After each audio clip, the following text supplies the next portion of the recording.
Saudara-saudara, sekarang saya mulai menjawab pertanyaan-pertanyaan yang sudah dimajukan dan ke depan.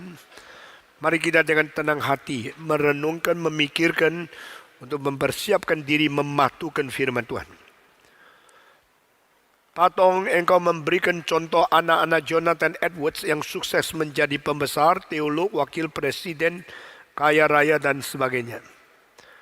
Pertanyaan, bagaimana dengan keluarga Kristen yang takut akan Tuhan tapi hidup dalam kesulitan dan keterbatasan? Apakah kita gagal mendidik anak jika mereka hanya menjadi seorang sederhana seperti pedagang, pegawai dan lain-lainnya? Terima kasih. Saya tidak katakan yang sukses sudah harus kaya raya. Ada yang kaya raya karena sukses. Tetapi orang kaya raya banyak yang gagal. Kalau kaya karena serong, karena kaya disebabkan menipu, itu kekayaan yang keji dan itu tidak membuktikan dia sukses. Kekayaan di dalam berkat Tuhan dan mempergunakan kekayaan dengan segala kebenaran Tuhan, itu kekayaan yang baik. Turunan daripada Jonathan Edwards, 60 lebih jadi direktor, wakil rektor daripada sekolah teologi, sekolah universitas di Amerika. Kerohanian yang baik dan pendidikan yang sukses. Tetapi saya lupa kasih tahu, Jonathan Edwards akhirnya diusir dari gerejanya. Karena apa? Karena istrinya beli sendok perak yang sangat mahal. Lalu majelis masih di gereja mengatakan, ini nyonya pendeta kok suka beli barang mahal ya. Suka shopping yang mahal-mahal. Ini tidak baik, tidak menjadi contoh baik. Lalu keluarga itu diusir. Setelah diusir, dia menjadi rektor dari Princeton University. Jonathan Edwards adalah salah satu di antara 3 pemikir yang paling dalam, paling besar. Mencatat riwayat itu, dalam satu buku mengatakan, mereka tidak sadar bahwa mereka telah mengusir orang paling penting di dalam sejarah Amerika. Hanya karena melihat dia beli barang mahal, gereja tidak bisa menerima. Saudara-saudara, setiap orang kerjakan sesuatu harus ada makna dan tujuan yang tepat. Saya mendirikan museum bukan untuk diri saya. Saya dirikan museum untuk culture mandate yang kita percaya bersama. Mandat budaya. Supaya engkau boleh melihat lukisan yang terindah, barang yang paling penting dalam sejarah dan mengetahui apa yang pernah dicapai oleh manusia di dalam common grace. Banyak orang Kristen tidak mengerti common grace, tahunya cuma anugerah-anugerah untuk pribadi. Jonathan Edwards seorang agung, meskipun dia diusir dari gerejanya, tidak merubah sedikit pun nilai dia. Dan dia akhirnya meninggalkan teologi, meninggalkan prinsip-prinsip yang begitu indah bagi gereja. Sedangkan seorang namanya Booth, B-O-O-T-H, yang melarikan diri daripada Titanic dengan memalsukan diri pakai wig, pakai kosmetik, sejak kelihatan dia perempuan supaya boleh naik skoci. Akhirnya keturunannya rusak, sakit sipilis, banyak yang berzina. Karena apa? Karena memang bibitnya tidak baik. Saudara-saudara, pelihara dirimu, banyak orang yang takut kepada Tuhan, orang yang suci, orang yang cinta kasih kepada sesama. Dan itu akan turun kepada anak-anakmu. Orang yang hatinya bersih setelah melahirkan orang hati bersih. Dan didik mereka dengan baik. Seorang anak laki-laki kadang-kadang terlihat bersikap seperti wanita. Bagaimana mengatasi supaya dia sadar bahwa dia laki-laki. Dan tidak boleh bersikap seperti wanita. Patong, kenapa sekarang banyak pria yang gay? Bagaimana mendidik anak laki-laki yang masih kecil ke maju? Mohon penjelasan. Thanks. Saudara harus mempunyai keseimbangan antara memberikan pengajaran dengan kesadaran itu. Kadang-kadang engkau ingin sekali dapat anak laki-laki, tapi Tuhan kasih perempuan. Terus engkau melawan Tuhan, suruh dia pakai celana panjang, suruh dia pakai dasi. Supaya anak perempuan itu kelihatan laki-laki untuk menyenangkan hatimu. Nah, engkau tidak sadar nanti apa akibat kabar dia. Engkau ingin sekali anak perempuan, Tuhan kasih anak laki. Lalu engkau suruh dia pakai rok. Engkau tidak apa-apalah, dia pakai rok coba untuk menyenangkan engkau seperti ada anak perempuan. Itu pelan-pelan dia mempunyai sifat dah laki dah perempuan. Lambat laun itu dia kacau. Dia mesti kawan sama yang siapa. Kadang-kadang engkau pukul anak lakimu terlalu keras. Sehingga akhirnya dia mulai benci sama perempuan. Karena semua perempuan bengis, jahat, kejam. Lalu dia lebih suka sama temannya laki-laki. Yang mengajar selalu tidak mengetahui dan tidak hitung baik-baik apa akibat side effect. Dengan tidak sadar engkau menanamkan benih-benih yang bikin dia berkelainan karena engkau. Wanita-wanita yang terlalu keras mengajar anak-anak laki-laki. Bikin anak laki-laki itu trauma kepada wanita. Dan dia terus terbuka pintu untuk pria. Kau harus bertanggung jawab. Jangan kira caramu didik yang salah itu tidak ada akibat. Banyak orang dikorbankan oleh ibu bapak yang ajaran tidak beres. Dan hal yang kecil jangan pukul besar. Hal yang kecil jangan dimaki-maki dengan perkataan-perkataan yang berat. Itu bikin kacau dia punya klasifikasi. Ini penting atau tidak? Kenapa dia berdosa besar tidak dihukum? Bersalah kecil dihukum setengah mati. Maka dia baru tahu yang kecil itu besar, yang besar itu kecil. Padahal itu yang salah bukan dia yang salah. Pengajaran yang tidak senonoh, yang tidak cocok dan tidak sejajar itu selalu mengakibatkan salah mengerti fantastis. Setelah salah mengerti fantastis terjadi, pelan-pelan menjadi kebiasaan. Akhirnya dia cuma pentingkan hal yang kecil-kecil, tidak pernah urusan hal yang besar-besar.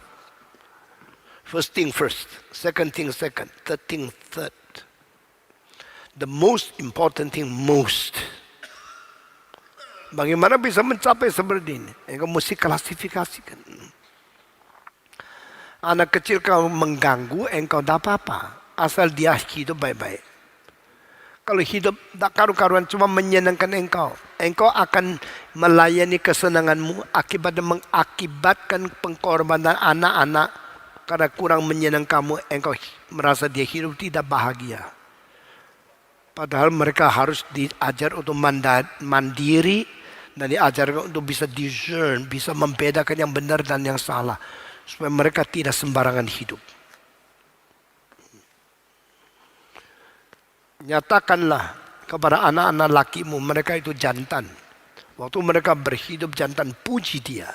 Kalau hidup pura-pura seperti cewek, jangan puji, malah mesti maki dia. Orang laki jangan pakai baju perempuan. Orang perempuan jangan pakai baju laki. Alkitab mengatakan, ini semua sudah dituturkan di dalam kitab suci. Sehingga kita memberikan mereka kesenonohan di dalam keseimbangan itu. Bagaimana orang tua bisa melatih anak mendiri di tengah-tengah ancaman kriminalitas di kota besar? Apakah seorang anak harus bertumbuh di suburban? Bagaimana lokasi ideal pertumbuhan anak-anak Kristen zaman sekarang yang penuh dengan kesesatan? Kalau harus dibikin satu lingkungan yang paling indah, hidup di situ baru beres, maka mungkin mereka mempunyai iluminasi. Tak bisa, mereka tidak mungkin melawan akan kejahatan dan sebagainya. Tapi justru bertumbuh dalam keadaan majemuk, keadaan plural, tapi mempunyai kunci prinsip untuk menguji dan mempunyai pendapat bagaimana berdikari. Itu yang penting. Maka Tuhan mengirim ular masuk ke dalam taman Firdaus. Tuhan menciptakan satu pohon yang berbuah terlarang. Supaya harus ada ujian. Harus ada kekuatan. Adam dan Hawa berada di taman itu. Akhirnya mereka menjadi orang yang mengetahui apa namanya siasat setan sebagainya. Kadang-kadang perlu kegagalan. Baru pertobatan itu menjadi berarti. Ya, Tuhan mengizinkan segala sesuatu ini terjadi karena dia berdaulat. Anak terhilang. Lalu balik lagi. Lebih baik. Atau anak kakaknya yang tidak terhilang. Tapi sebenarnya ngomel. Baik mana? Saya tanya. Hah? Kamu memang orang terhilang jadi membela orang terhilang begitu. Banyak wanita itu ingin menikah sama orang laki yang tidak pernah salah, tidak pernah berdosa. Laki-laki dibesarkan di keluarga yang baik, jadi istrinya enak. Setelah menikah sama orang seperti itu, tidak lama kemudian Lelaki yang tidak pernah diuji langsung jatuh, hancur seumur hidup. Tapi seorang yang pernah jatuh, pernah berdosa, lalu bertobat lagi sungguh-sungguh. Dan dia di dalam tahap kedua mencintai Tuhan, takut kepada Tuhan dengan sungguh-sungguh. Orang itu yang berharga. Jadi cerita anak terhilang kembali kepada Bapa dari Yesus Kristus. Itu cerita yang mengandung makna paling dalam mengenai salvation. Mengenai keselamatan. Kadang-kadang Tuhan mengizinkan kegagalan terjadi. Tuhan mengizinkan dosa terjadi. Sesuatu itu membalikkan manusia bertobat dan sungguh-sungguh mencintai Tuhan. Ini cara Tuhan menggarap umat manusia. Jangan ciptakan lingkungan yang terlalu enak untuk anak-anak. Semua dihindarkan. Besok tidak ada immunization. Lalu mereka keluar ke masyarakat langsung gagal. Apakah seorang ibu tidak lagi perlu bekerja jika masih membesarkan bayinya? Bagaimana seharusnya psikolog berperan di dalam masyarakat? Jangan banyak tanya psikolog. Tetapi banyak gali prinsip Alkitab. Kalau keluarga itu seorang bekerja uangnya tidak cukup, istri mesti bekerja. Di Hong Kong sewa rumah mengambil gaji kira-kira 70%. Lalu sisa 30% untuk makan, untuk pakaian, untuk naik mobil, tidak mungkin. Akibatnya ibu-ibu rumah tangga tetap harus bekerja, baru bisa membesarkan anak. Dua-dua bekerja, sama-sama mengetahui susahnya mendapatkan uang. Lalu mendidik anak mungkin lebih sehati.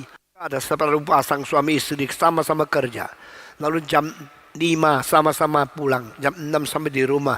Lalu sama-sama bantu urusan semua rumah. Uangnya mepet. Tidak lama kemudian suaminya naik gajinya berapa kali. Terus dia bilang istri, engkau tidak usah kerjalah. Supaya jaga rumah baik-baik. Setelah istri tidak usah kerja, suaminya kerja dari jam 7 sampai jam 8 baru pulang. Tambah kerjaan. Nah istri tidak kerja. Sampai jam 6 sudah mulai tunggu suami. Kenapa tidak pulang? Kenapa? Mulai pikiran jahat. Mungkin pergi sama perempuan lain. Dulu sama-sama kerja, sama-sama tanggung berat, sama-sama percaya, sama-sama bekerja. Sama-sama bantu. Setelah satu kerja, satu tidak. Yang tidak kerja, selain enak-enak, selain menikmati hidup, mulai menjadi curiga-curiga. Akhirnya keluarga jadi berantakan. Dan tentu kalau semua kerja itu tidak baik. Dan tentu kalau semua satu kerja itu bahagia. Dan tentu. Setiap kasus itu hidup. Setiap kasus dinamis. Sehingga kita tidak bisa menseragamkan sesuatu. Hanya karena satu teori yang memihak satu saja.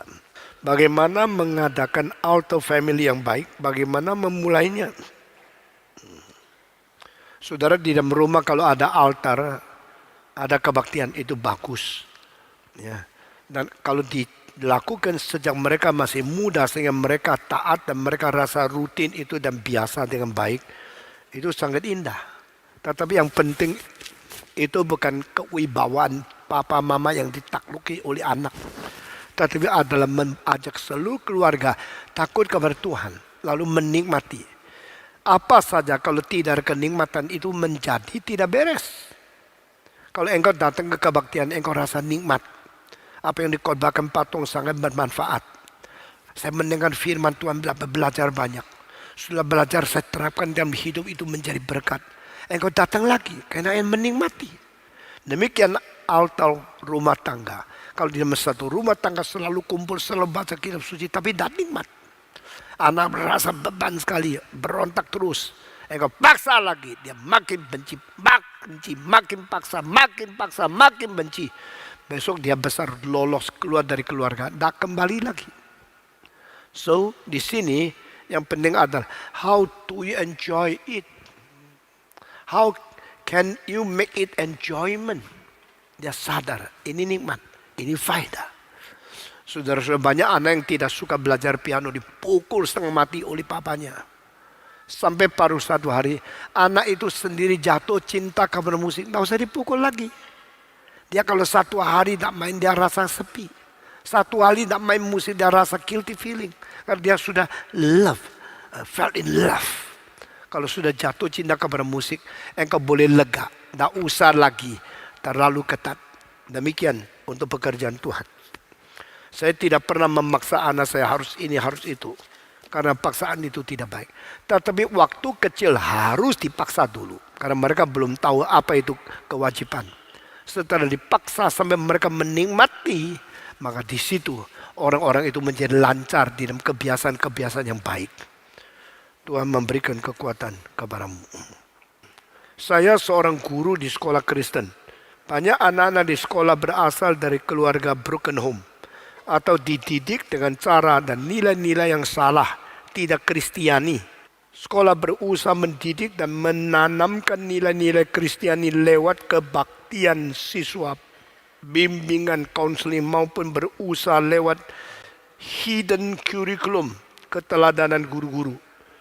Sekolah juga mendoakan mereka, memang semuanya belum sempurna, tapi saat mereka pulang ke rumah nilai-nilai yang sudah kembali salah itu kembali mempengaruhi mereka. Pertanyaan, apakah yang harus dilakukan sekolah guru-guru agar nilai-nilai Kristiani yang diberikan oleh sekolah itu bisa lebih kuat pengaruhnya pada si anak dibandingkan pengaruh daripada didikan keluarga? Mungkinkah itu bisa terjadi? Mungkin aja.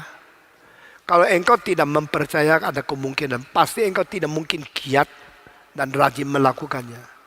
Because we think that is possible. We think with the possibility, we think with the very, very optimistic possibility rate, maka kita kerjakan. Waktu kerjakan, kalau engkau melakukan yang baik, Alkitab mengatakan jangan tawar hati, sampai waktunya pasti akan bertumbuh. Di kota kelahiran saya, kota Xiamen, itu di depannya itu ada Kulangyu, satu pulau. Di dalamnya ada 2 sekolah. Sekolah laki-laki namanya Anglo-Chinese School, Yinghua Suyen. Satu lagi namanya Yute Suyen, khusus untuk wanita. Sekolah laki-laki, sekolah wanita dikirim. Mereka tidak campur laki sama wanita di sekolah. Dan pada waktu itu banyak orang yang dikirim itu belum Kristen. Tetapi setelah lulus SMA, lalu mereka masuk ke dalam ladang pekerjaan. 10 tahun, 20 tahun kemudian, satu persatu mengingat semua yang diajarkan dulu di sekolah. Satu-satu menjadi orang Kristen. Nah, kedua sekolah ini sangat terkenal. Yinghua Suyen, the English Chinese College, sama Yute Suyen. Itu akhirnya menghasilkan banyak orang Kristen yang baik luar biasa. Itu sebab kadang-kadang di sekolah itu belum Kristen. Tapi setelah lulus mereka mulai mengkangen dan mulai ingin mengetahui lebih banyak. Saudara menjadi guru harus sabar. Memang engkau mau mengimbangi keluarga tidak gampang.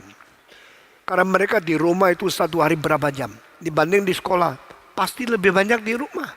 Tapi bedanya mengapa sekolah Kristen bisa mempengaruhi anak-anak. Karena wibawa yang dianggap sangat sakral oleh anak-anak. Anak-anak sekolah kita melihat gurunya beres, contohnya beres, teladannya bagus. Dan kalimat yang dikatakan berwibawa. Nah, itu akan mempengaruhi besar. Saya sebagai pendeta, ribuan orang dengar khotbah saya.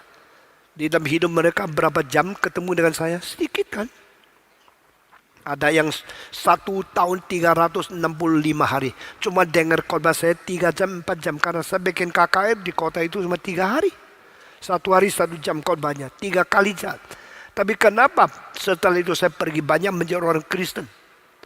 Saya kalau pergi ke satu kota selalu ada orang datang. Puji Tuhan Patong, saya menjadi orang Kristen 20 tahun yang lalu pada waktu engkau datang sini mengabarkan Injil.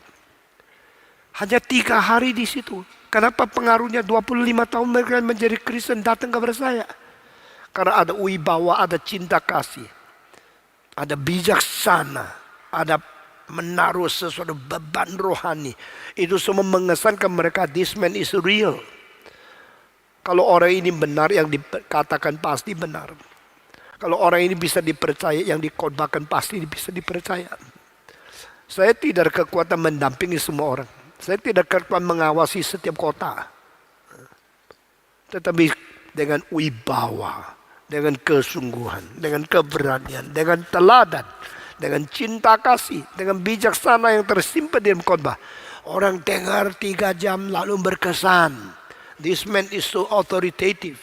This man is so wise. This man is so firm. This man is full of love. This man is powerful when preach gospel. Nah, hal-hal yang tidak saya katakan itu mereka sadar sendiri. Ada kuasa di dalam orang ini. Ada kesucian hidup. Ada cinta kasih. Ada bijaksana cara berkhotbah. Ini semua mencap di dalam otaknya. Akhirnya mereka tidak menjadi orang Kristen. Tahun ketiga saya mulai dengan kebaktian Mandarin. Seorang perempuan dari Chongqing, kota besar di Tiongkok, sekarang lagi bergejolak. Dia diam-diam ikut kebaktian. 2 tahun setengah diam-diam dengar khotbah di situ setiap minggu. Mendadak dia datang kepada saya. Pendeta Stephen Tong, saya besok pulang ke Chongqing. Saya bilang, oh engkau dari Chongqing. Sudah berapa lama di sini? 2 tahun setengah. Apa kesanmu di sini? Saya tadi tidak percaya. Tapi saya sengaja datang setiap minggu dengar khotbahmu 2 tahun setengah.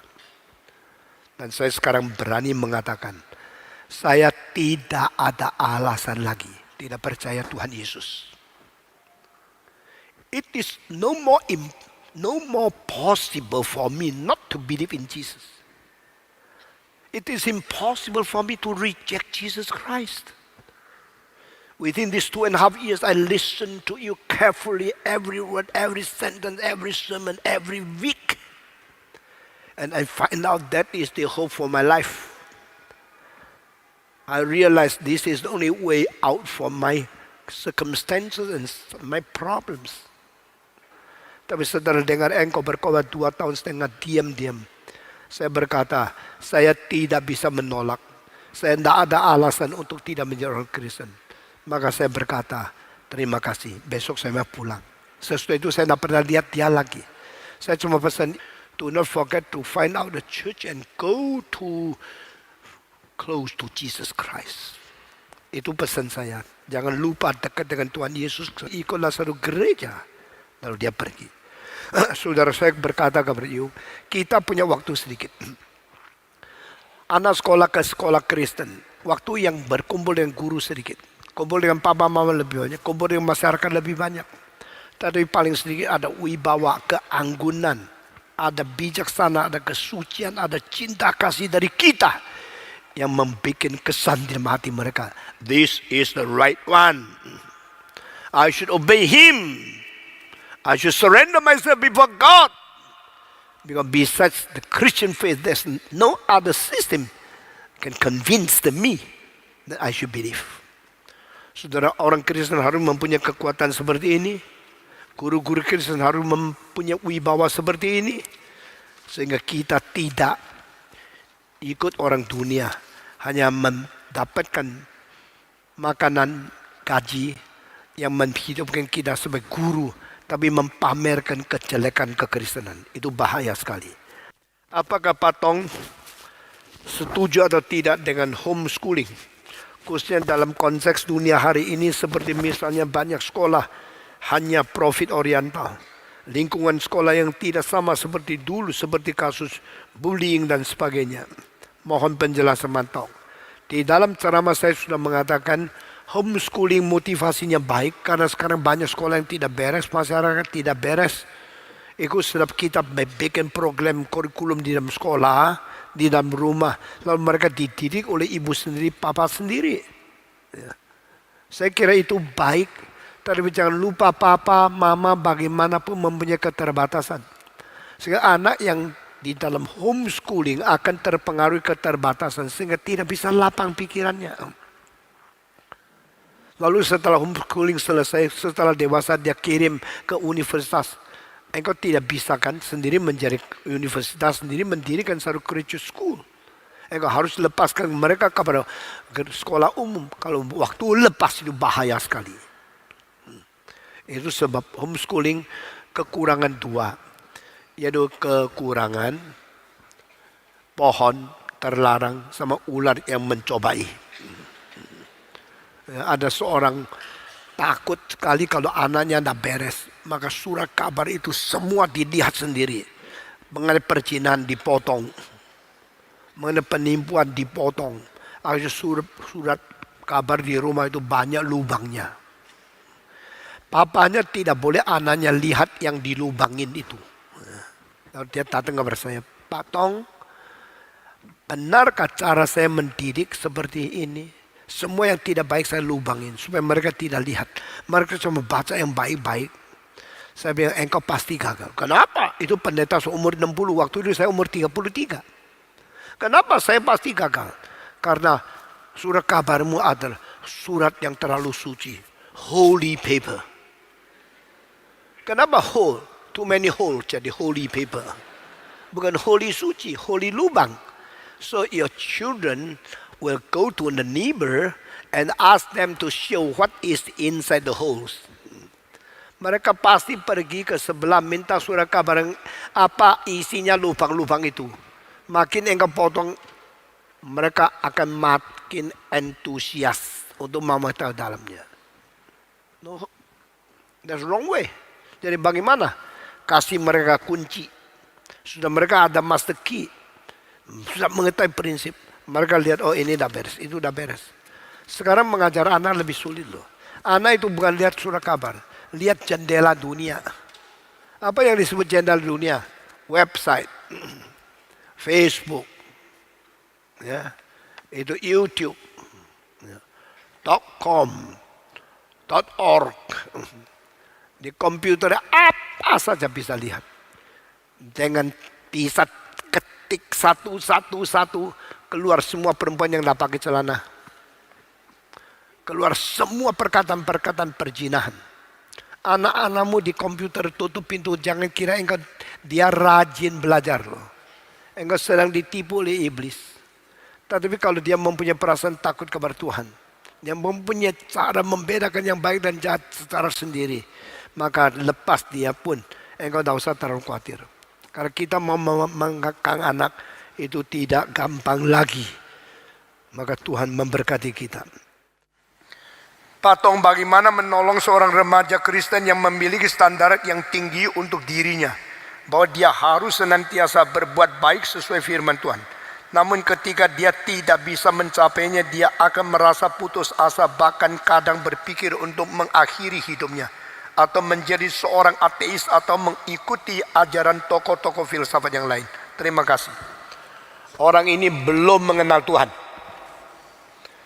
Dia hanya mengenal cita-cita dia sendiri sebagai Tuhan.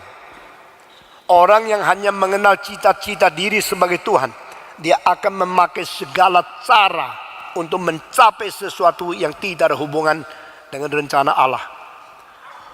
Orang yang memperalah emosi sendiri akan karena dirinya senang atau dirinya luka, lalu melupakan kehendak Tuhan, konsentrasi kepada perasaan diri sendiri. Ini semua bukan orang yang mengikut Tuhan dengan sesungguhnya. Mengikut Tuhan dengan sesungguhnya adalah menyangkal diri, memikul salib, lalu mengikuti jejak kaki Yesus yang ada pimpinan Roh Kudus. That is true Christian. Saudara-saudara, kalimat-kalimat seperti dengar sederhana. Engkau putar-putar tahun-tahun, akhirnya kembali kepada kalimat ini lagi. Sekali lagi. Orang yang mengikut Tuhan adalah orang yang menyangkal diri, memikul salib, lalu mengikuti jejak kaki Kristus di bawah pimpinan Roh yang kudus, yang diutus untuk memuliakan Tuhan. Saya mempunyai cita-cita tinggi. Kalau tidak bisa capai, saya bunuh diri. Tidak benar. Dirimu dicipta untuk mulia Tuhan, bukan untuk dirimu. Kalau sudah mencapai kemauan saya bangga menjadi Allah. Salah. Kalau tidak capai, saya mati aja. Salah. Saudara tidak berhak menjadi Allah. Saudara tidak berhak mengakhiri hidupmu. Karena kau hanya dicipta bagi kemuliaan Tuhan Allah. Engkau tidak boleh, karena saya terlalu susah, lebih baik mati saja. Engkau bilang mengatakan, kenapa saya susah? Susah, saya susah dari Tuhan, dan susah dari diri, atau susah dari setan. Lalu nangis bertobat, bukan nangis karena susah. Orang yang nangis karena susah, orang itu masih anak-anak jiwanya. Orang yang menangis karena tidak menyesuaikan hati Tuhan, baru orang itu mulai menjadi anak Tuhan yang bertanggung jawab. Mana bisa anak muda mempunyai rencana yang tinggi, standar yang tinggi? Apa standar tinggi? Standar yang tertinggi itu cuma satu, Tuhan Allah. How to please God, how to glorify God, how to please Jesus Christ, how to manifest Him. Itu cita yang tertinggi. Kemarin ada 2 kalimat yang saya pakai di ceramah saya di dalam seminar, yaitu di dalam 7 yang dimiliki oleh Tuhan yang paling tinggi. Itu 2 yang dipakai oleh Tuhan untuk menciptakan manusia. Dengar lalu tangkap kalimat yang paling penting, terus menelusuri, itu orang yang sukses besok. Kelimpahan, kekayaan, bijaksana, kuasa, kekuatan, kemuliaan, semua 7 hal yang dimiliki oleh Allah. 2 yang dipakai Allah untuk menciptakan manusia, kemuliaan dan kehormatan. We are crowned with glory and honor, and honor belongs to God. How come belongs to us? Because He created us so. Allah menciptakan kita dengan kedua hal ini. Lalu apa artinya kemuliaan? Itu sistem moral. Apa artinya kehormatan? Itu sistem nilai. Kita menghormati karena bernilai. Jadi kehormatan di tingkat-tingkat sampai tertinggi. Itu kehormatan bagi Allah. Itu namanya menyembah. Kemuliaan itu lain. Penghormat kepada Allah. Dan kemuliaan untuk mengutarakan sifat Allah. Satu in, satu out. Engkau tidak sadar kitab suci begitu mendalam ya. Tapi kemuliaan is a system to manifest, to glorify and to show the attribute of God outside. Tetapi honor is the inside instinct and inside responsibility to give back, to appreciate God in the highest degree. That is worship.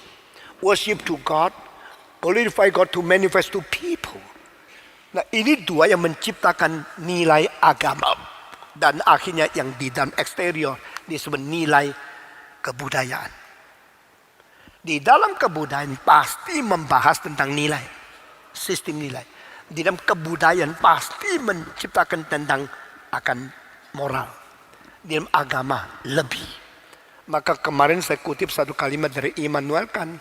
Religion is the system of moral and worship. Moral glory, worship honor. Dan ini 2 agama menjadi agama. Tapi Kant punya definisi kelemahannya kurang satu unsur yang paling besar.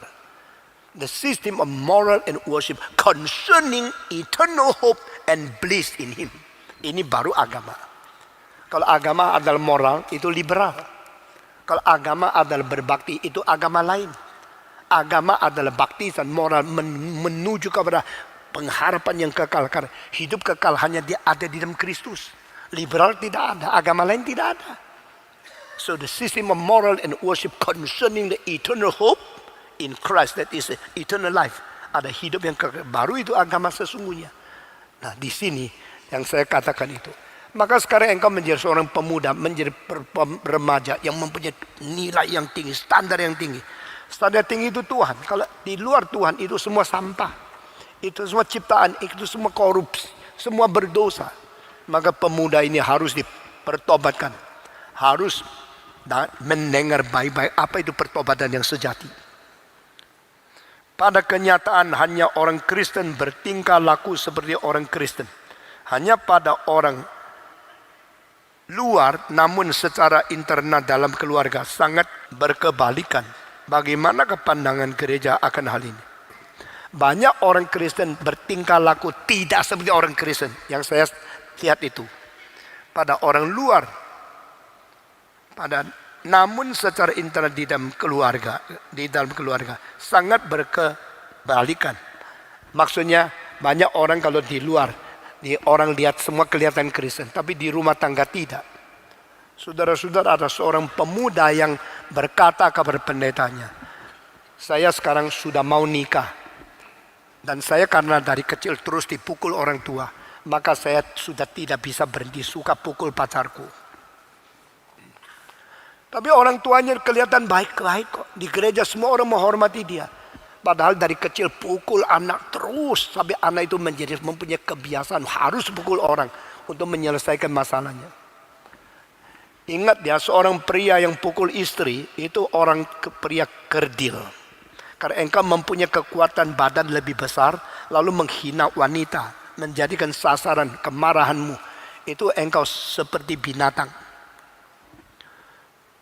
Pemerintah yang agung adalah pemerintah yang bisa melindungi minoritas.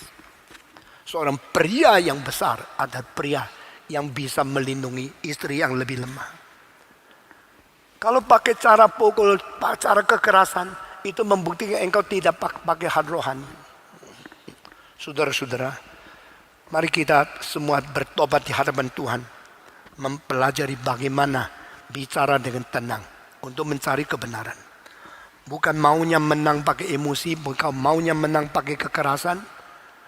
Karena setiap orang perlu komunikasi. Atau bagaimana supaya anak-anak kita berkarakter Kristen. Bagaimana kalau pasangan kita tidak seiman? Kenapa cari yang tidak seiman? Sudah cari kalau bagaimana. Ya seimankan dong. Ya. Bagaimana pacar tidak seiman? Dibentuk sampai seiman. Kalau tidak mau dibentuk gimana? Ya tidak bisa dibuang. Karena sudah pasangan. Ya. Jadi engkau sebelum nikah selalu mikirnya gampang. Nanti nikah selesai. Sudah nikah selesai. Tidak. Orang itu punya sifat yang paling sulit dirubah. Maka orang Tionghoa mengatakan, sungai bisa dirubah, gunung bisa dipindah, sifat manusia tidak bisa dirubah. Jiang san yi gai, bensing nan yi. Ayo 1, 2, 3. 1, 2, 3. Wah, kaca balau lu ya. Saudara-saudara, gunung dan sungai bisa dirubah, sifat manusia sulit dirubah. Itu sebabnya lebih baik cari. Engkau bilang saya sudah baik cari, tetap dah ketemu. Ya sudah, dah usah nikah semua. 1, 2, 3. Engkau bilang ya sudahlah kompromi sedikit toh, tidak ada orang sempurna. Kalau berani nikah, berani tanggung sampai mati, tidak boleh pikir mau cerai. Tidak boleh ada pikiran saya mau cerai dia. Tapi kalau bisa merubah, kalau tidak bisa ya tanggung salib sampai mati. Sudah. Lebih baik dah nikah. Siapa bilang? Apa baiknya nikah? Paling sedikit melahirkan anak. Kalau engkau kurang baik, mungkin anakmu lebih baik. Selalu pakai sikap optimistik dan positif menanggapi. Ya. Bagaimanapun kesulitan pernikahan itu ada. Tetap dengan optimistik dan positif mengharapkan Tuhan untuk memberikan harapan hari depan kita yang lebih baik. Bagaimana membentuk supaya menjadi karakter Kristen? Pembentukan itu faktornya saya bagi dua, kelihatan dan tidak kelihatan. Faktor X, faktor hidden, faktor yang kita tidak tahu itu anugerah Tuhan. Kalau Tuhan mau menganugerai satu orang, sebab apa kita tidak bisa tanya. Tapi kalau sudah dianugerai, kita mesti mengaku. Ada orang papa mamanya tidak beres, anaknya baik luar biasa. Kenapa? Tidak tahu. Ada kelihatan papa mamanya baik sekali, anaknya tidak beres. Kenapa? Karena yang disebut baik itu ukuran manusia. Ada orang begitu dengar saya satu khotbah, pertanyaan banyak. Ada orang dengar ratusan kali khotbah, tidak pernah tanya satu. Kenapa? Saya tidak tahu. Ada orang kelihatan alim sekali di gereja, kelihatan rohani sekali. Tidak pernah ribut. Tapi kalau di luar lain sekali lagi. Kita tidak bisa lihat ini orang sudah Kristiani atau tidak karakternya. Anak-anak itu menjadi orang yang berkarakter Kristiani karena kita mendoakan, kita mengajar, kita mendidik, kita menganjurkan, kita membentuk. Tapi kalau kita sudah katanya lakukan apa yang kita seharusnya lakukan, tidak tahu itu sungguh tidak. Pokoknya you sudah do your job, you sudah menjalankan tugasmu, tetap tidak bisa jadi. Ya selain taat kepada Tuhan, minta Tuhan ampuni kita. Tetapi dari permulaan tak pernah ada rencana apapun anakmu. Untuk anakmu itu sudah salah. Saya kadang-kadang bersyukur kepada Tuhan. Anak-anak saya semua di dalam Tuhan. Dan semua ada bagian pelayanan.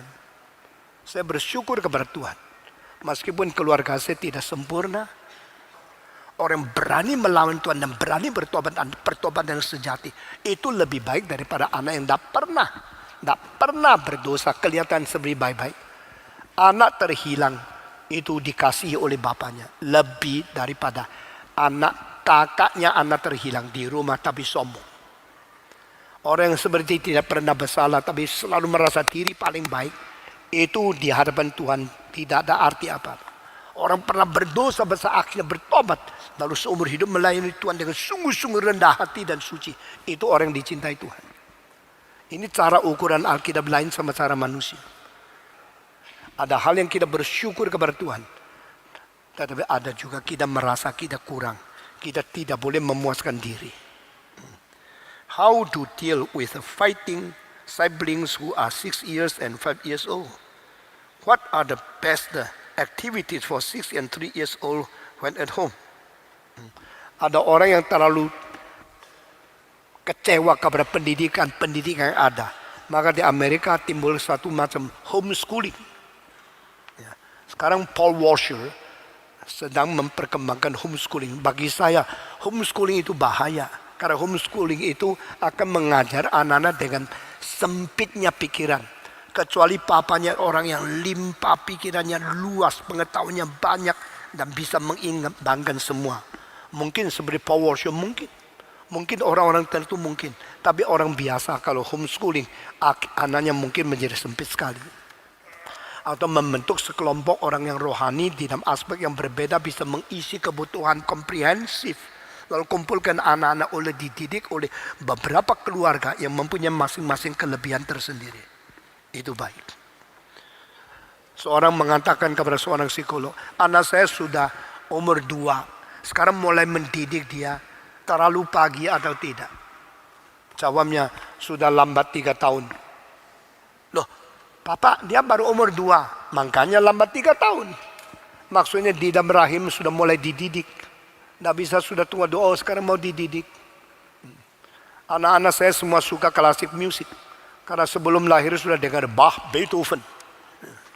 Saya putar musik, mereka dengar di dalam. Pakai apa? Pakai getaran tubuh mamanya. Bukan pakai speaker yang taruh di dalam perut. Itu pengaruh di dalam rahim, ada dasar Alkitab. Ada. Di mana Alkitab menulis itu? Pada waktu Yakub memasangkan, menjodohkan kambing. Karena pamannya mengatakan, yang lore-lore milikmu, yang putih milikku. Dia menjodohkan kambing, suruh mereka lihat batang-batang yang vertikal. Jadi waktu yang kambing yang jantan sama kambing betina lagi menghubungkan seks, lihat-lihat itu akhirnya lore-lorenya keluar. Ini pertama kali Alkitab mengatakan ada pendidikan di dalam rahim. Waktu ibu-ibu sudah mengandung, harus mulai memperhatikan, mikirkan apa yang akan jadi anakmu. Nah, memberikan kemungkinan mereka dididik secara dilain. Anak saya sudah umur 2, sekarang mulai didik, sudah lambat 3 tahun. Dengar baik-baik. Dan peribahasa Tionghoa mengatakan san sui ting pa se. Sebelum umur 3 dididik baik-baik, itu akan mempengaruhi sampai umur 80. Karena dini konsep ditanam, itu akan mempengaruhi. Moses diambil oleh perempuannya, anak perempuannya Firaun. Lalu Moses itu ditaruh di istana, tapi yang menjaga mamanya. Ini pertama kali babysitting anak sendiri dapat gaji. Gajinya besar lagi. Ini orang Yahudi memang terlalu pintar. Menggendong anak sendiri dapat uang. Itu pertama kali di dunia juga. Lalu sampai umur berapa? Kira-kira umur 5. Lalu kembali kepada. Lalu ibunya sudah tidak bisa menyusui, tidak bisa memelihara lagi. Cuma bisa lihat-lihat, Moses bagus enggak? Mungkin 1 tahun berapa kali masuk istana. Tapi Moses yang diasuh oleh mamanya sendiri, diam 5 tahun itu. Cepat-cepat kasih tahu, your God is Jehovah. Your God is the Lord of the heaven and earth. Your God is not Pasibuk. Your God bukan itu Ra. Bukan matahari alam, bukan bulan, bukan ekor, bukan kucing, bukan semua dewa-dewa dari Mesir itu semua Allah palsu. Jadi Musa dari kecil sudah ditanam doktrin reform. Doktrin ajaran yang benar. Waktu dia besar, dia tidak lagi mengaku semua dewa yang salah. Dia mengaku Tuhan yang satu-satunya. Ini ya, sebelum umur 3 diberikan konsep yang benar. Akhirnya sudah besar, dia menjadi orang yang takut kepada Tuhan. Bagaimana membantu anak-anak jadi suka membaca buku karena multimedia sekarang mengambil perhatian mereka dengan begitu gampang. Saya tanya, kita ada majalah untuk anak-anak, tahu ya? Yang tahu coba angkat tangan. Gereja ini ada majalah untuk anak-anak. Ya, tangan turunkan. Sekarang saya tanya, yang sudah subscribe coba angkat tangan. Siapa yang sudah beli buku itu untuk anak? Cuma 3, 4, 5, 6, 7, 8, 9. Yang lain apa lu? Beli permen ya, coklat ya, supaya giginya ceberusak ya. Kamu sendiri tidak memperhatikan. Saya memperhatikan kita itu disusun dengan baik. Dan orang yang mengerjakan kita itu pakai tenaga pikiran banyak untuk bikin supaya anak-anak dapat berkat. Tapi itu tidak perhatikan. Saya harap setiap kali engkau keluar ada momentum, ada kita beli. Tidak seberapa banyak uang. Kasih anak. Paling sekut setiap bulan mereka ada buku bacaan dari kecil. Sesudah itu kalau ada buku apa yang pemuda, ada pilar untuk pemuda, kita untuk anak-anak. Coba dibaca. Kemarin saya dengar pilar sudah dibaca di internet oleh 6.000 orang. Kelihatan banyak, saya kira itu tidak banyak.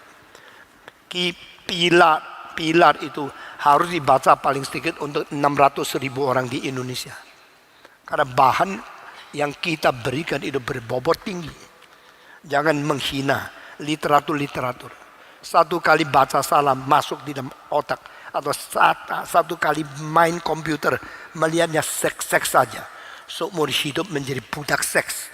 Engkau sulit mengembalikan lagi. Karena yang masuk otak sukar keluar, melengket di situ untuk mempengaruhi mereka seumur hidup. Engkau menyesal. Tuhan memberkati kita dan bagaimana memelihara keluarga kita. Patong, apakah boleh orang tua bertengkar atau berbeda pendapat di depan anaknya? Kalau mungkin jangan, apalagi anak masih kecil. Ya, kalau anak sudah bisa membedakan, waktu engkau harus berselisih pendapat, orang dewasa mendengar dia bisa menilai. Nah itu masih ada mungkin. Tapi waktu kecil lebih baik jangan. Karena kalau bertengkar dan berbeda pendapat akan melemahkan otoritas engkau mengajar mereka. Nah saudara-saudara, seorang papa pergi, mama di rumah, anaknya main-main, piang, pecahkan kaca yang besar. Mama bilang, ayo lu cilaka lu, mati lu. Terus sudah marah-marah, anak ketakutan. Lalu mamanya tidak ada, papanya pulang. Papanya pulang bilang, saya terbalik. Mama bilang, nanti kalau papamu pulang, lu baru tahu berapa hebat papa lu. Pecahkan kaca besar. Anaknya bilang, sudah tahu. Dia bilang, nanti kalau mamamu pulang, lu baru tahu berapa hebat mamamu. Papa menakut-takuti anak. Anak pakai mama menakut-takuti anak. Dia bilang, dua-dua sudah tahu. Dua-dua dah hebat kok. Nah, mulai hari itu sulit lagi mendengar perkataan dari orang tua. Anak-anak masih kecil. Lebih baik engkau baik-baik bersehati untuk mendidik mereka. Jikalau seorang anak sudah bertumbuh dewasa dan karena sebab pergaulan pernikahan sehingga mereka ingin mengikuti keyakinan agama yang berbeda, bagaimana kita sebagai orang tua harus menanggapi masalah ini? Terima kasih atas jawabannya. Kebebasan beragama itu satu dasar dari Tuhan. Engkau kalau dari kecil memberikan pengertian bagaimana membedakan, sehingga waktu mereka dewasa, mereka sudah tidak kaget. Mereka karena sudah mempunyai pengertian dasar yang sangat kokoh sejak dini, maka mereka tidak akan gampang terpengaruh. Tapi manusia boleh belajar agama lain? Boleh saja. Saya baca buku-buku dan menelusuri ajaran mereka. Jadi buku saya tentang agama cukup banyak. Buku saya tentang bangunan agama, adat agama itu cukup banyak. Tapi setelah mengerti saya tidak perlu harus hadir ke situ. Lalu bikin diskusi. Sehingga biar setiap agama berbicara sendiri. Tapi meskipun harus ada bedanya, kita tetap ada toleransi, menghargai kebebasan orang lain. Sesudah itu kita tidak mengkompromikan iman kepercayaan, kita pegang sendiri. Nah anakmu sekarang melalui pernikahan mau pindah agama, itu berarti dari dulu dia ada pendirian, tidak ada pengertian. Jangan lupa gereja ini ada kelas-kelas teologi. Dan biarlah anak muda itu mereka diberikan pengaruh untuk mengikuti sebelum mereka dewasa. Sehingga setelah mereka makin dewasa, mereka sudah mempunyai daya untuk bisa membedakan.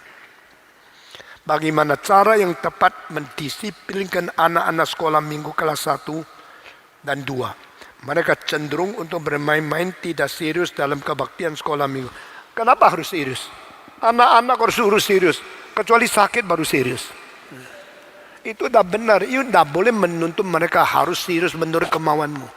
Tetapi otoritas membuat mereka percaya bahwa itu harus ada. Sehingga waktu main-mainlah dengan mereka segila-gilaan. Tidak apa-apa. Tapi sekarang diam. Kita mau dengar sesuatu yang penting. Orang yang sudah menghargai anak-anak bermain-main dengan dia. Waktu engkau mengajak mereka serius, mereka mau taat. Tapi waktu mereka main apapun dimarah-marahin. Waktu sekarang saya mau ngomong, tidak ada yang mau dengar. But you are not with them. You have no spirit of incarnation. Kita perlu ada satu semangat, ada pengertian inkarnasi. Saya main dengan mereka, senang dengan mereka, mengerti mereka. Waktu kita tarik mereka untuk dengar kita, mereka siap. Satu keimbangan keadilan. Herannya adalah semua anak tidak pernah jadi orang dewasa. Semua 1, 2, 3.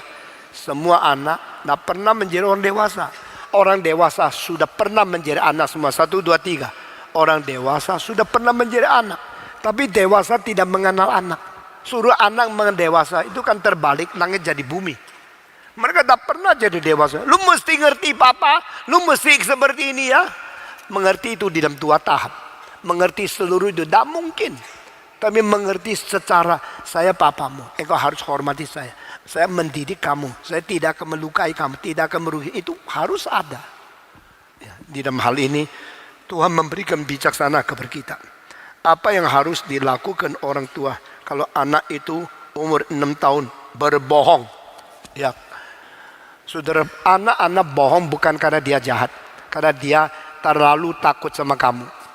Kamu yang bikin orang takut sehingga mereka bohong. Dosamu lebih besar daripada yang bohong.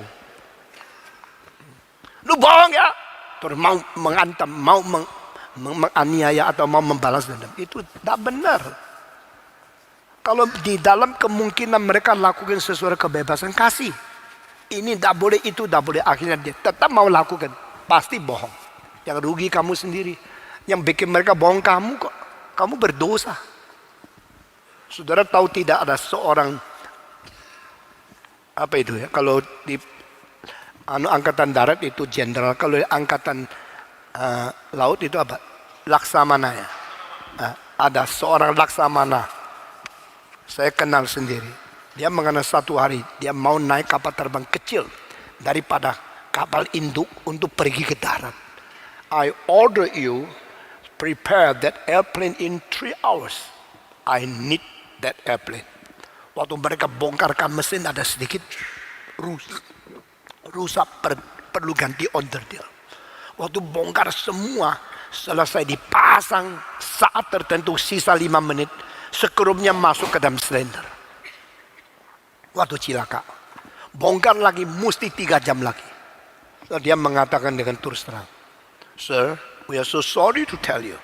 Because the screw goes into the cylinder. So we cannot finish that in 3 hours. You should wait another 3 hours. Laksamana ini bilang sama saya. Di dalam saat itu saya mau marah atau tidak. Akhirnya saya putuskan tidak marah. Lalu semua jadwal akan kacau. Dan dia mengatakan, that's okay. You take another 3 hours. I wait for you. Itu bawahnya senyum. Mengatakan, thank you very much for your tolerance. Dan mereka bongkar lagi satu persatu. Keluarkan skor itu, masukkan lagi 3 jam. Dan dia mengatakan kepada saya, karena saya seorang laksamana yang mau mengerti mereka, sabar sama mereka, maka mereka jujur sama saya. Kalau mereka dari dulu saya gertak, dari dulu saya paksa, saya jahatin mereka, mereka langsung, okay, sir, the aircraft is prepared well, please. Lalu saya naik, 3 menit kemudian, piang, hancur yang mati saya. Lalu dia mengatakan, as a leader, You should have a kindness, understanding. Kalau engkau terlalu keras, bikin mereka takut dan mereka akhirnya menipu kamu. Jangan marah-marah mereka nipu. Yang bikin mereka nipu adalah karena engkau terlalu takut-takutin mereka. Dosamu lebih besar, bikin orang menipu. Daripada terus mengatakan, kenapa engkau menipu? Yang mengakibatkan kamu kok. Nah itu sebab kita mesti belajar. Mutual relationship. Ini menjadi manusia tidak gampang sekali. Tidak gampang sekali. Tuhan memberikan kekuatan kepada kita. Apakah anak adalah upah? Upah apa? Anak adalah pusaka. Bukan upah. Anak adalah satu pemberian Tuhan. Lebih dari berlian. Lebih daripada emas. Ada orang mau cari emas, akhirnya buang anak kepada setan. Ada orang mau buang emas untuk mendapat anak kembali menjadi milik. Kenapa engkau bayar ratusan juta untuk anak sekolah? Karena engkau lihat anak lebih penting dari uang. Kenapa engkau cari uang anak tidak digobres? Karena engkau menganggap uang lebih penting dari anak. Yang mana yang betul? Saban hari sesuai terus memanja anak itu salah. Saban ini berada di pinggir anak sudah lebih baik, pasti lebih rusak. Membiarkan dia ada kebebasan untuk mencari, untuk menguji, untuk mempelajari bagaimana mengeksperimentasikan segala kesulitan. Dan biar Tuhan memberikan kepada dia kesempatan untuk mempunyai kesulitan sebagainya. Nah itu karena anak adalah satu pusaka, satu pemilikan kita yang ada bahayanya. Kalau anak baik, hiburnya waktu engkau tua tidak habis-habis. Kalau anak itu jelek, itu waktu engkau tua disiksa oleh anak lebih daripada musuh-musuh di sekitarmu. Maka anak itu bukan upah, anak itu adalah pusaka. Tapi engkau betul-betul tanam modal, betul-betul engkau menginvestasi untuk anak, engkau akan dapat berkat. Mama saya waktu sudah tua dia mengatakan, untuk membesarkan kalian 7 anak laki-laki 1 perempuan. Saya kerja dari pagi sampai malam. Dan tidak ada uang sisa untuk kepingin makan 1 mangkok bakmi, tidak ada. Saya tidak pernah sendiri pergi satu tempat makan enak-enak tinggalkan anak. Semua saya pakai untuk kamu. Sendiri siksa. Akhirnya saya melihat engkau besar. Tanaman modal saya yang tidak banyak, tapi sekuat tenaga saya telah melihat Tuhan. Memberikan penuaian engkau semua. Cinta Tuhan, melayani Tuhan. Sekarang saya kasih tahu ya. Saya sekarang kalau ada uang saya bantu orang-orang. Dan itu saya tidak perlu kasih tahu sama rumah tangga saya. Ada uang yang saya harus punya sendiri untuk membantu orang. Ada uang yang saya tidak boleh tidak kurangin kepada rumah tangga. Dan mungkin saya akan memberikan orang-orang beberapa anak yang melayani Tuhan. Yang sungguh-sungguh mau belajar, tapi kesulitan. Itu memberikan bantuan kepada mereka. Di masa tua saya. Untuk membangkitkan beberapa orang. Sekarang saya sudah tetapkan yang saya bantu. Ratusan juta. Berapa orang. Ada yang di Taiwan, ada yang di Hong Kong. Ada yang di Malaysia. Supaya mereka bisa jadi hamba Tuhan yang baik. Nah, ini semua adalah untuk menggenapi rencana Tuhan. Supaya kehendak Tuhan jadi di dunia. Mungkin tidak anak mempunyai karakter Kristen yang baik meskipun orang tuanya tidak berkarakter Kristen yang benar.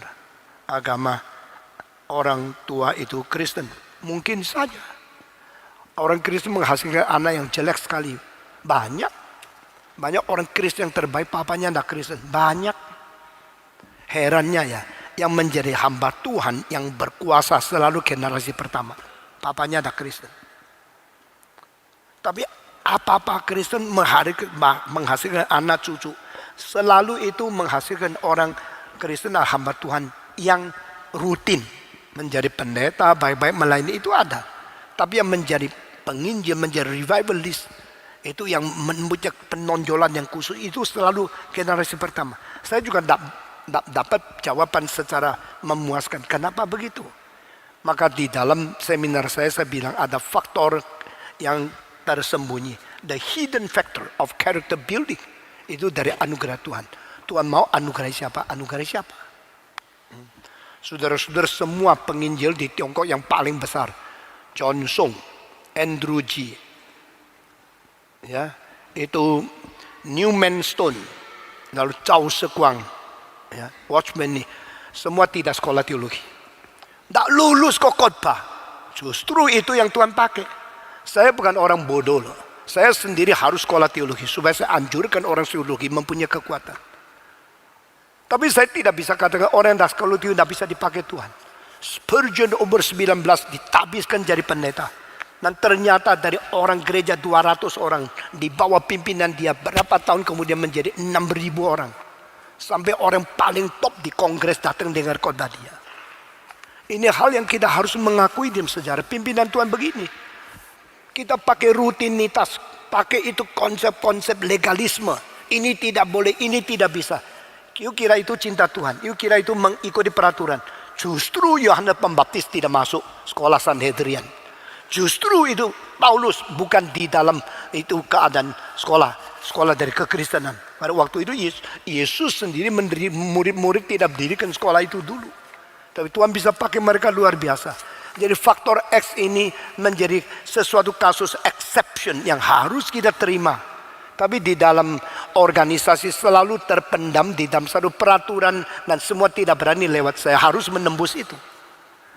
Itu sebab kita melihat banyak yang datang belajar di dalam intensive course. Dulunya tidak pernah sekolah teologi. Baru masuk langsung angkanya 199, 96. Dan orang-orang ini mempunyai potensi besar. Lain sama mereka yang dari kecil di kekristenan.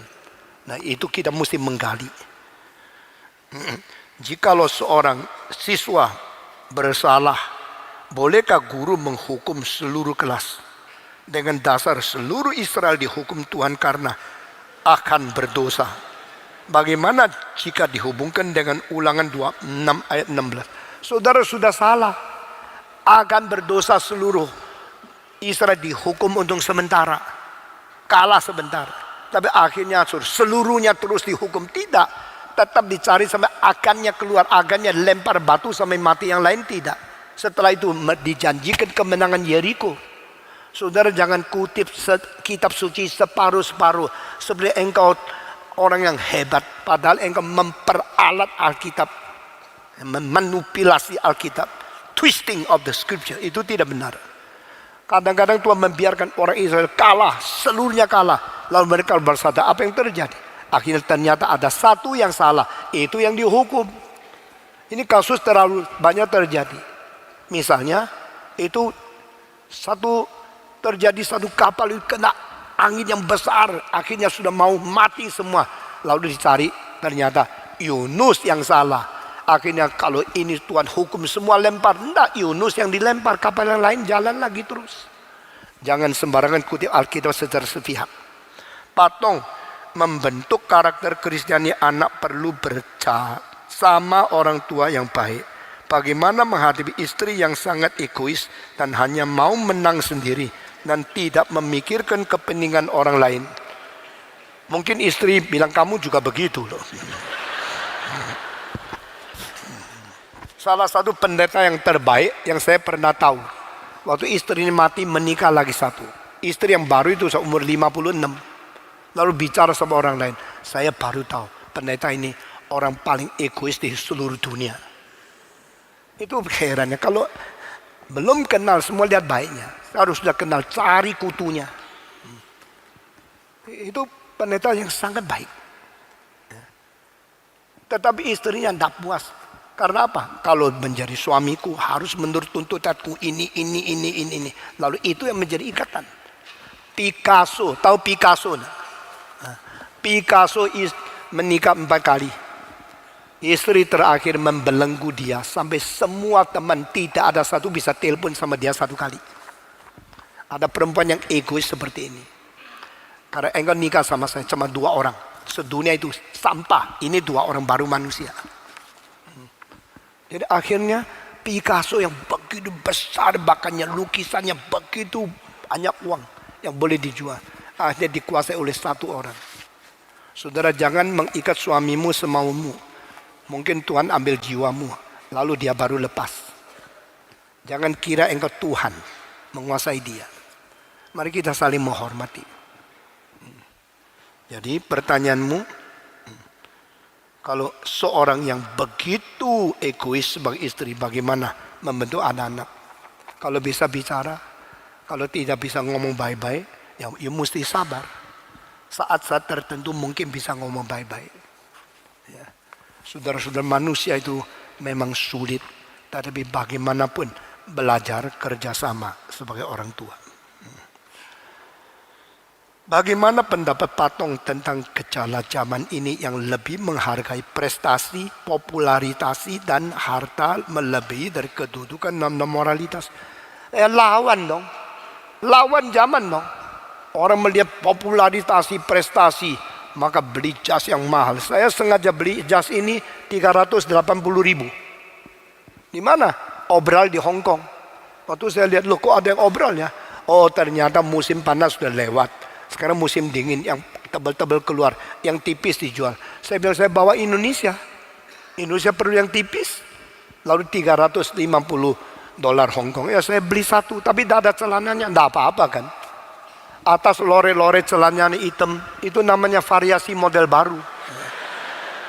Maka di dalam dunia cari prestasi, mencari kemuliaan, kita lawan. Lalu uang itu saya simpan-simpan untuk bantu orang sekolah. Caranya hidup saya lain, mau apa? Ini mau lawan saya terserah. Saya tidak akan tunduk kepada semua orang yang maunya saya ikut dia. Saya hanya ikut Tuhan. Tapi saya tidak boleh kurangi kewajiban saya untuk semua yang saya harus lakukan. Shalom. Patong, bagaimana membentuk karakter Kristiani bagi anak-anak tuna grahita, berterbelakang mental, autis, tuna rungu. Terima kasih. Itu mesti ada orang yang penuh cinta kasih, belajar bagaimana bisa mengerti, lalu sabar melaksanakan tugas. Itu saya tidak sanggup. Saya orang yang terlalu cepat, terlalu dinamis. Jadi kalau lihat orang yang terlalu lambat, saya sudah tak tahan. Orang yang malas, saya lebih tak tahan. Orang sudah malas tetapi masih mau menganggap diri benar, lebih tak tahan.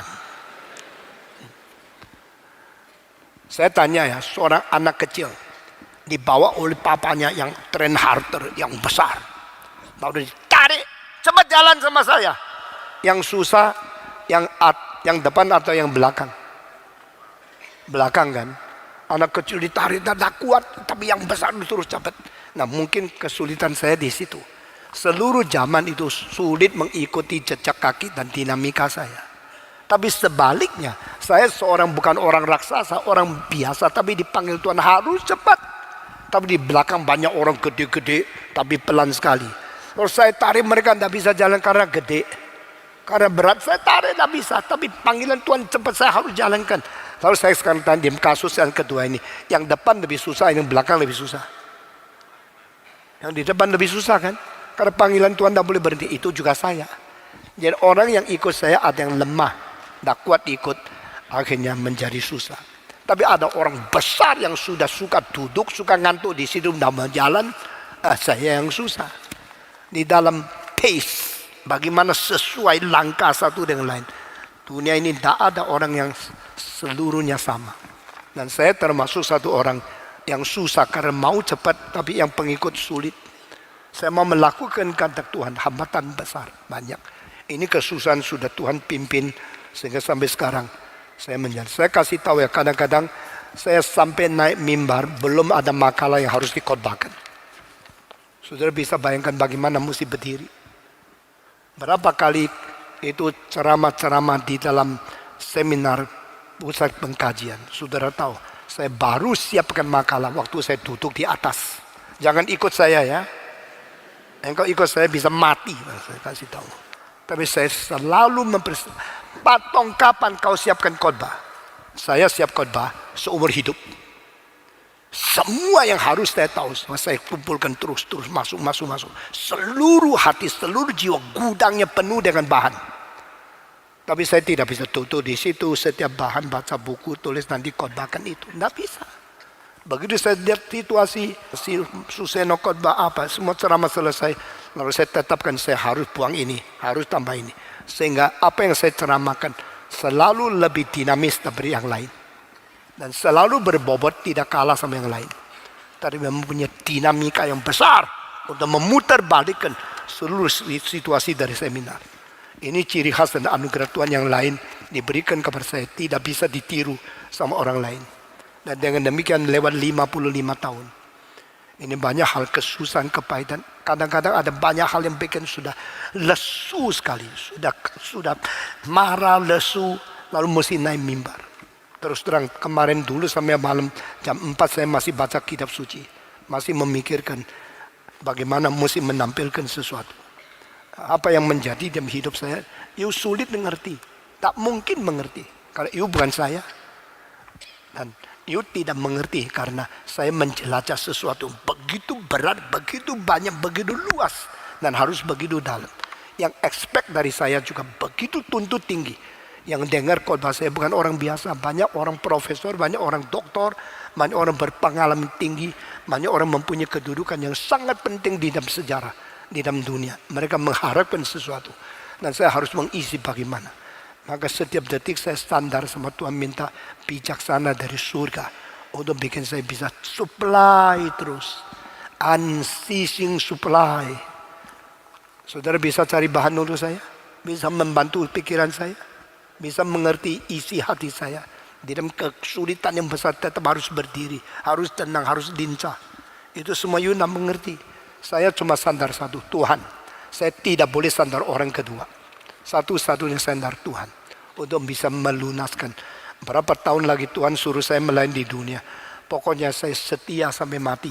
Bagaimana sulit, saya setia sampai mati. Itu saja. Doakan supaya pekerjaan Tuhan tidak dihambat oleh orang seperti saya.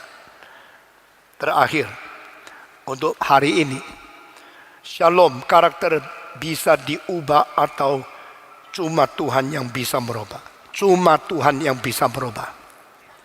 Maka berdoa supaya ada anugerah Tuhan untuk rumahmu. Tapi merubahnya mungkin 10 tahun, 20 tahun.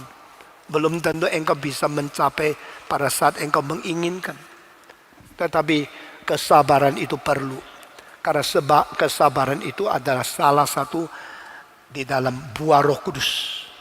Kan sabar itu mengakibatkan satu kemuliaan pada akhir. Titik akhir itu yang menjadi sasaran kita. Bukan kepuasan sekarang yang menjadi sasaran kita. We are waiting until the glory of God be manifested. Until the achievement from heaven. The interference of God. To make us become more glorious. More manifesting the goodness of God in our life. Hari ini sampai di sini dulu. Mari kita berdoa. Bapa di dalam surga, berkati kami melalui pertanyaan-pertanyaan dan jawaban-jawaban yang sangat tidak sempurna. Kami minta Roh Kudus memberikan tambahan pengertian, merubah hidup dan pikiran kami sesuai dengan kehendak Tuhan. Dalam nama Yesus Kristus, penebus dan juru selamat kami yang hidup, yang kekal. Amin.